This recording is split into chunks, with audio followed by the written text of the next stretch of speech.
equal to 1 by epsilon naught into Q. Okay. Okay. Now here in today's discussion, applications of Gauss's theorem. The first application is electric field due to an infinitely long charged wire. You can start drawing the diagram with me. This is the case. We have an infinitely long charged wire, infinitely long. And let it be positively charged, uniformly charged with positive charges.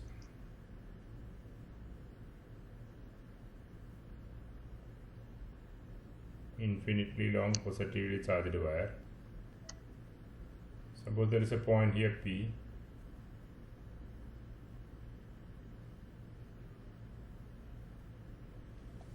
Okay. Now, suppose this point P is at a distance R from the charged wire. This distance is R. If you want to find out the electric field intensity at this point P, can we use the equation of 1 by 4 pi epsilon naught Q by R square, that is of point charge? Can we use that here? No. No, so we cannot use, because it is infinitely long and we don't know how much charge is there and which distance we can take, this distance or this way or this way. So we cannot use the equation of point charge here. It is an infinitely long charged conductor. So we can apply Gauss's theorem. When we are applying Gauss's theorem, as I told you in the previous class, the first step is that we have to imagine a closed Gaussian surface. A closed Gaussian surface. Can you tell me here what will be the shape of the closed Gaussian surface, imaginary surface? Cylinder. Yeah, cylindrical shape. Long. Okay. So we can consider a cylindrical closed surface in such a way that this charged wire will lie on the axis of the cylinder. Okay. This charged wire is lying on the axis of the cylinder. And this point P is lying on the curved surface. Means the cylinder is having a radius R. In such a way that the point P lies on the surface of the curved surface of the cylinder, and the charged wire, original charged wire, lying on the axis of the imaginary cylinder. Means we can draw like this. Suppose I am drawing a cylinder. You can complete the diagram. The cylinder is drawn in such a way that the point P is on the surface of it. And this cylinder, we are not drawing infinite size. It is having a finite length. We are taking only a length L.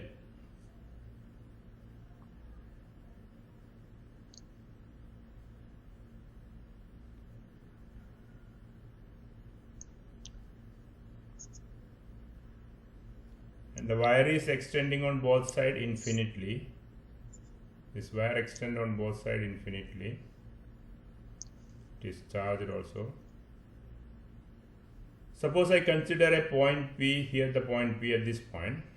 What will be the direction of normal to this point? It is the curved surface of the cylinder. So normal will be radially outward, correct? Yes, sir. Okay. So if I am considering a small elementary area, a small area here, say ds area. This is a ds area. Then that area vector, normally outward, this will be the ds area vector. You remember vector area? Yes, sir. Okay. And what will be the direction of electric field intensity? Outward. Yeah, that also will be the same, because it is extending on both sides uniformly, and also it is uniformly charged. Charge density is uniform. Then electric field intensity also will be in the same direction this way, isn't it? So electric field intensity also in the same direction. Normal vector area also in the same direction. It means what is theta here? What is the angle between electric field and vector area? Theta equal to 0 degree. 0 degree. Theta is equal to 0 degree. Okay. Then suppose I am considering a ds vector area here at this end surface. It is the flat surface, and if I consider a small ds here, a small ds vector area here, what will be the direction of this vector area normal? This upper surface like this. Up. Okay. If this is the It will be cylinder, pointing upwards. if this is the cylinder, this is the upper surface, then this should be the normal, isn't it? Yes, sir. Perpendicular. Okay. So at this point, I can draw this vector area ds like this, vertically upward. Then what is the direction of electric field here? E, because of this infinitely long, uniformly charged wire. To the right. Same like this one. Same like Yeah. this. Okay. Radially up. Towards right side. Correct. So electric field intensity is in this direction. You can also draw along with me. Okay. Complete the diagram also.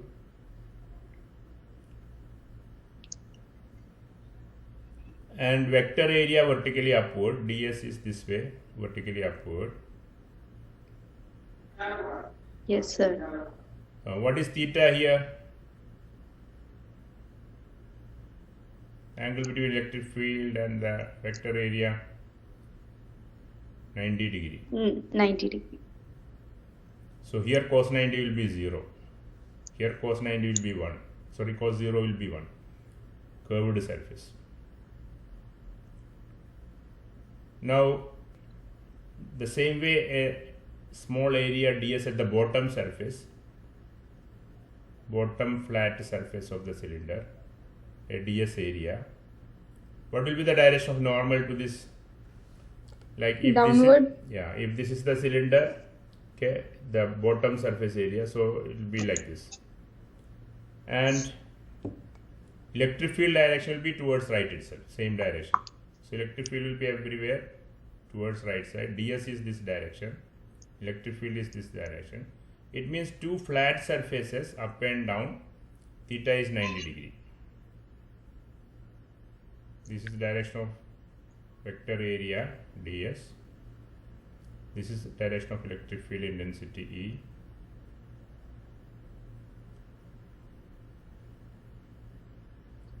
So at this surface also theta is equal to 90 degree. 90 degree. So if you find E dot ds, suppose I am finding E dot ds, E dot ds, E ds cos theta.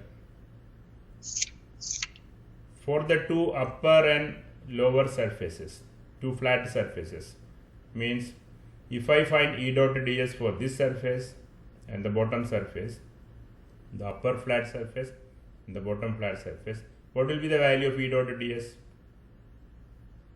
E ds cos 90, correct? Yes, sir. E ds cos 90.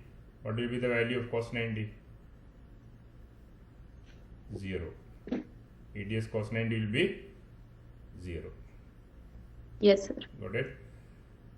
This is same for both up and down, the two flat surfaces, upper and lower flat surfaces.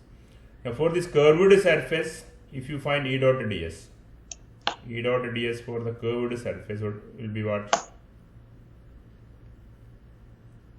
E dot ds is equal to E ds 0.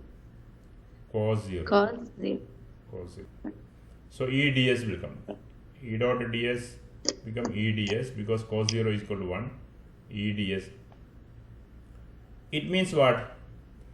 When we consider this entire closed surface of the cylinder, total flux coming out of this closed surface, this way, okay?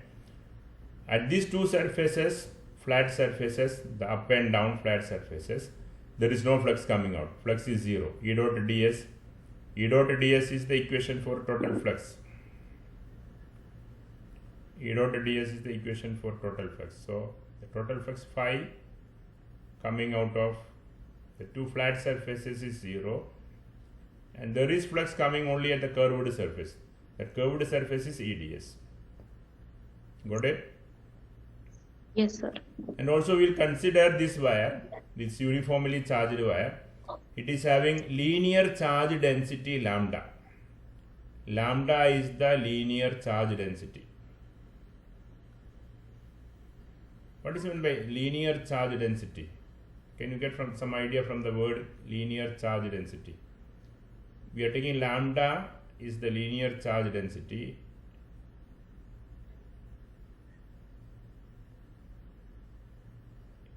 Any idea for lambda? What is linear charge density? If I write the unit of lambda, you can tell the meaning of that. Linear charge density lambda has a unit coulomb per meter. Coulomb meter raised to minus 1. Coulomb per meter is the unit of linear charge density. What is the meaning of lambda then? The amount of charge per meter, Yeah, but very like good. along If you take 1 meter of this one, 1 meter of this wire, that will have lambda coulomb of charge. Got it? Yes, sir. If I am saying, suppose linear charge density of this wire is 10 microcoulomb, it means if you take 1 meter length, there will be 10 microcoulomb. If you take 2 meters length, there will be 20 microcoulomb. If you take 3 meters of length, there will be 30 microcoulomb. Each 1 meter will have lambda coulomb. Got it? Yes, sir. So this wire is uniformly charged with a linear charge density lambda coulomb. And another point, this imaginary cylinder, imaginary Gaussian cylinder, we are taking the length of that as a finite length, say some 50 centimeter or something like that. We will take L. L is the length of this. L is the length of this imaginary cylinder. L is the length of the imaginary cylinder. Okay. Now, if I take L is the length of, this imaginary cylinder, then what will be the total or the net charge enclosed within this imaginary cylinder? Only inside this. The entire charge is infinity, we don't know. Infinitely long wire, so lambda coulomb per meter charge density is there. But only for this much area where the wire is inside the cylinder. So how much charge will be inside the cylinder of length L? That Q will be equal to how much? Total charge, net charge inside the cylinder. And this Lambda into L. Very good, that is the answer. Lambda into L. Because lambda is the charge on 1 meter. If it is 2 meters, there will be 2 lambda. 3 meter, 3. Here the charge is lying on the wire. Suppose you are living near to a transmission line, a cable. Okay? Okay. And you are always inside an electric field. You want to find out how much electric field is there in your place. Whether it have any side effect, bad effect on your body, on the biological molecule, biomolecule. Got it? Yes, sir. That time this charge is on the original charges are on the wire. Cylinder is nothing. It is only an imagination. Just we are imagining, considering for solving the problem. Then we'll forget about that. Cylinder has nothing. Okay, it is only an imagination only. Original thing is this wire. On this wire, how much charge is there? That charge is now enclosed inside this much part of the cylinder. Correct? Yes. Okay, sir. That will be. So the wire is lying at the axis of the cylinder. The imaginary cylinder is drawn in such a way that the wire, charged original wire, lies on its axis. Got it? Yes, sir. So Yes. the total charge enclosed inside the cylinder will be equal to Q is equal to linear charge density lambda into L. Got it? Yes, sir. These are the main concepts needed for solving this or deriving this equation. The total flux passing through the closed surface, phi equal to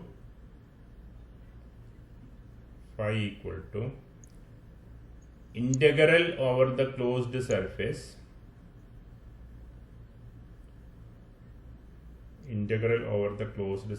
S E dot ds.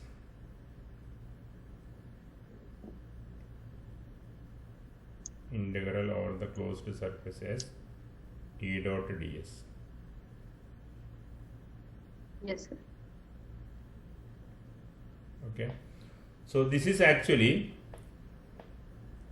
this integral is for this entire surface of the cylinder, the complete surface of the cylinder, the up and down and the curved surface. Okay, so what we are going to do here, this closed integral will split into one for the curved surface, okay, and two for the up and down flat surfaces. Means this closed surface we are converting into open integral without closed surface. So we can write this same equation as phi is equal to, write out phi is equal to integral without the sign of closing, okay, without closed surface, just open integral, integral over the curved surface E dot ds. There is only one curved surface, isn't it? Yes, sir. E dot ds plus we have two flat surfaces, they are identical, so 2 into integral over two flat surfaces E dot ds.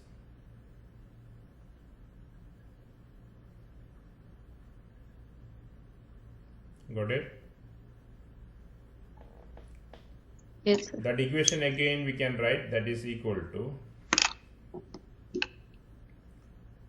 integral over the curved surface E dot ds. Here we can write what? EDS. What is theta for curved surface? EDS. For the curved surface we have taken here theta is 0. Cos 0. Yeah. So theta is 0, cos 0 will be 1. For the curved surface, direction of ds, normal and electric field are same. So we'll write here EDS cos 0.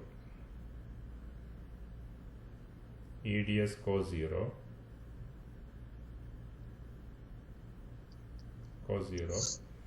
plus 2 into integral for the flat surfaces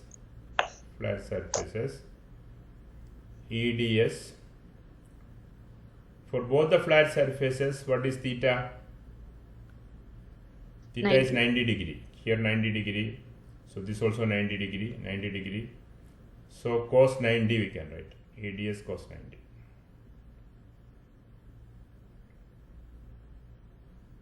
Cos 90. Okay. Yes, sir. Then what will be the next line? This is equal to integral of the curved surface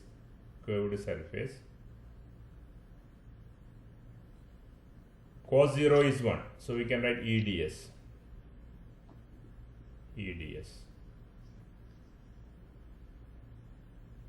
plus this part is totally 0 because cos 90 is 0, so 2 into integral EDS cos 0 is cos 90 is 0, so this will be completely 0 plus 0. Got it? Yes, sir. Now we have seen here in this diagram, if you take any point on the cylinder, any point, suppose here or this point, anywhere on the curved surface, electric field intensity will be constant. E is constant. What are the reason for that? Why electric field is constant everywhere?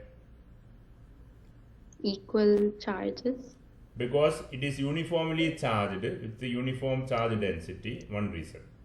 And it is extending infinitely on either side. Infinitely. It is going to infinity, this is also going to infinity. The another point is that if you take any point on the surface, curved surface, all points will be at the same distance from the wire. This R will be same for all points, isn't it? Yes, sir. So since the distance R is same for all points, and it is uniformly charged and extending infinitely on either side, then electric field intensity, if you take any point on the curved surface of the cylinder, that will be having same value, constant magnitude. Got it? So in this integration, we can see here this E is constant.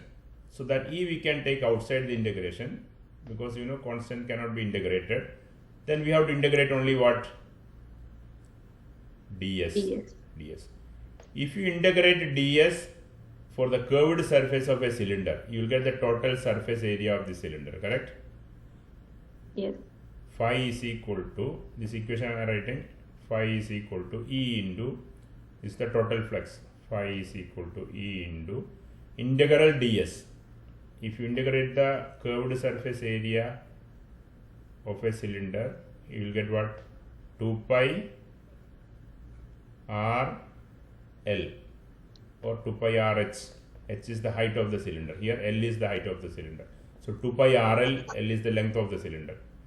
E into 2 pi r L is the total area of the curved surface. Got it?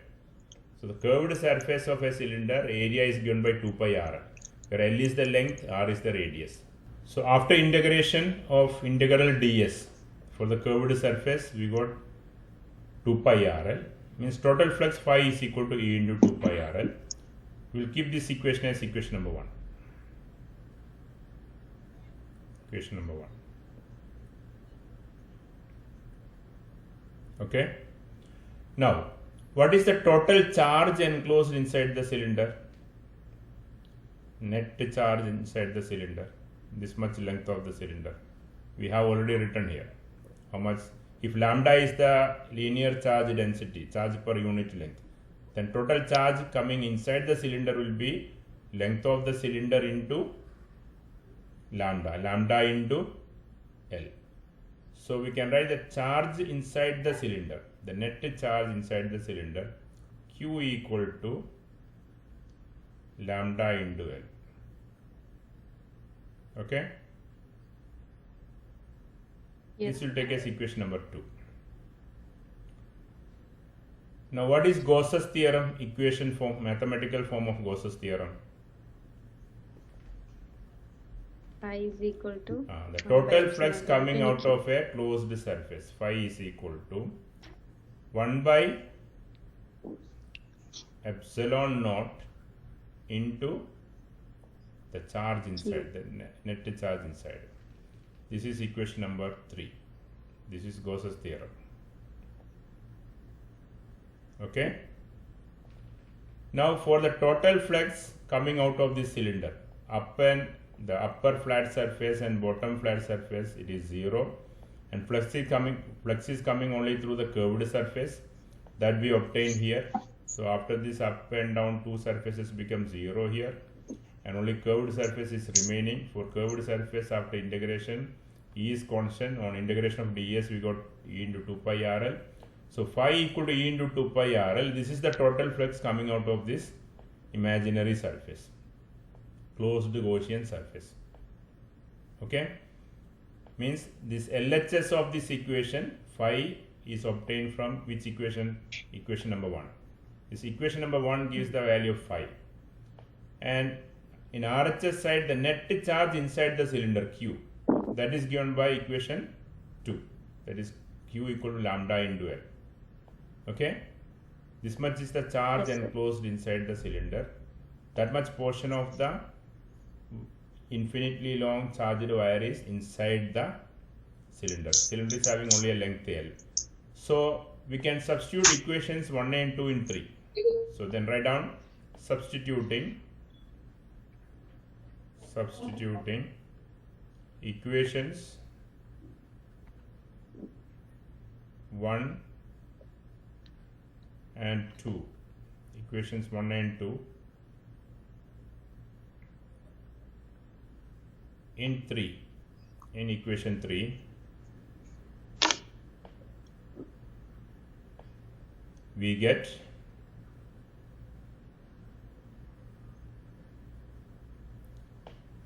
both of you, when you are writing this one, phi equal to 1 by epsilon naught into Q, you have to write here by Gauss's theorem. Okay, Here it should be written Yes. by Gauss's theorem.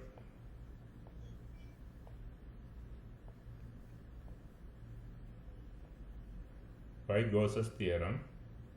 According to Gauss's theorem, phi equal to 1 by epsilon naught into q. So what will be the equation we are getting if you substitute the value of equation 1 and 2 in 3? Phi equal to 1 by epsilon naught into q.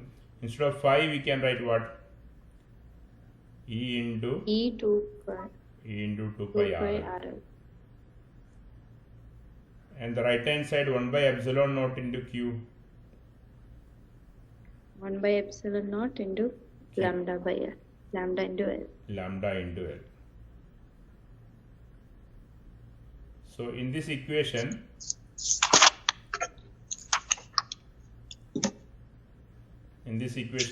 these two L's will cancel. Okay, L are cancelled. The two L are cancelled. Now we get the equation for final equation for electric field intensity E. E is the electric field intensity at the point P, correct? Yes, sir. That is given by E is equal to, from this equation, what will be E equal to? It is a vector quantity, electric field intensity is equal to, take this 2 pi r to left hand side, so we can write lambda divided by 2 pi epsilon naught into r. Lambda divided Yes. by 2 pi epsilon naught into r. This is the equation for electric field intensity at a point due to an infinitely long charged wire.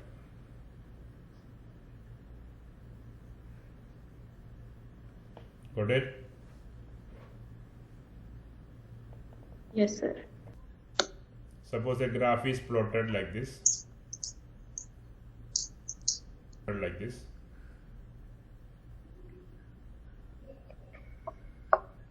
Draw the graph also. Electric field intensity will be taken on y-axis. This way. And x-axis will be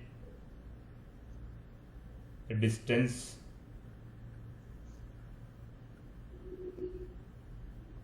from the wire. The r will be taken here.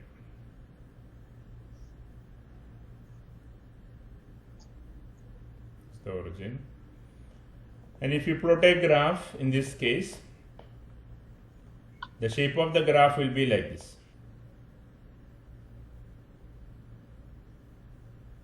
This will be the shape of the graph. Okay, we need to put a r cap also, because this is giving only magnitude. Lambda divided by 2 pi epsilon naught r is the magnitude of electric field intensity at the point P. The direction is given by r cap. What will be the direction of r cap?